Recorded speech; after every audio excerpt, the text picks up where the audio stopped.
К другим темам. В Давлеканово затопило 8 домов. На месте работают сотрудники МЧС России, задействованы все экстренные службы, эвакуировано 18 человек. Оказывается, вся необходимая помощь жителям, покинувшим свои дома, предложено разместиться в пункте временного размещения. Сейчас там семья из 5 человек. Ситуация на контроле Главного управления МЧС по Республике Башкортостан. И добавим, жители Башкортостана могут в режиме реального времени следить за уровнем воды на гидропостах, которые установлены на 54 реках и 3 водохранилищах региона. Об этом накануне в ходе брифинга, посвященного паводку, рассказал руководитель Госкомитета Республики ПЧС Кирилл Первов.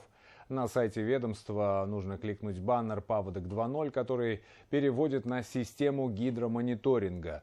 На постах установлены камеры, система формирует прогноз на ближайшие 14 дней. Кроме того, здесь же размещена памятка для жителей региона о том, как действовать в случае подтопления и как к этому подготовиться.